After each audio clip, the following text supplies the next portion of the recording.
যুদ্ধের সময় একটি ক্ষেপণাস্ত্র শুধু ইট পাথরই ভাঙে না, গুঁড়িয়ে দেয় একটি জাতির আত্মপরিচয় আর হাজার বছরের স্মৃতি। যুদ্ধ শুধু মানব জীবনেরই বিপর্যয় ডেকে আনে না, বরং ধূলিসাৎ করে দেয় একটি নগরের সভ্যতা, স্মৃতি ও জাতির আত্মপরিচয়।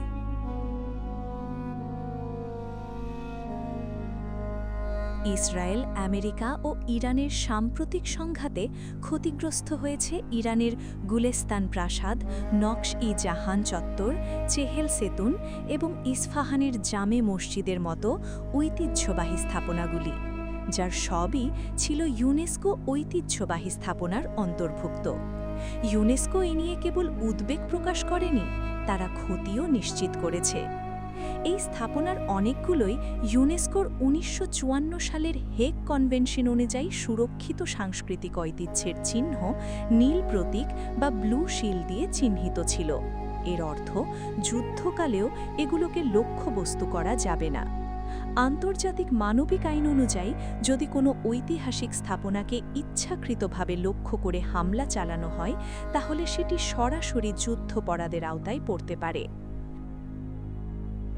গুলেস্তান প্রাসাদের আয়নামণ্ডিত রাজকক্ষের যে আলো একসময় শিল্পরুচি আর ক্ষমতার প্রতীক ছিল, ইসরায়েল আমেরিকার হামলায় আজ সেখানে ছড়িয়ে আছে ভাঙা কাঁচ, ধুলো আর প্রাচীন ঐতিহাসিক সভ্যতার কঙ্কাল।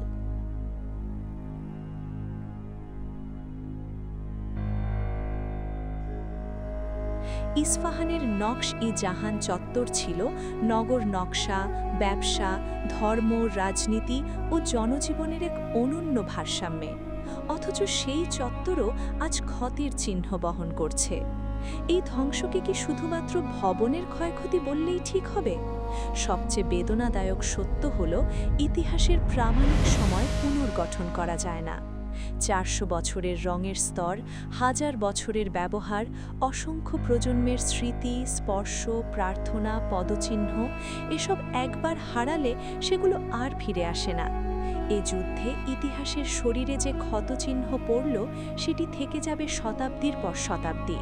কারণ একটি ঐতিহাসিক স্থাপনা ধ্বংস মানে শুধু অতীত হারানো নয়, ভবিষ্যৎ প্রজন্মকে তাদের শেকড় থেকে বিচ্ছিন্ন করে ফেলা।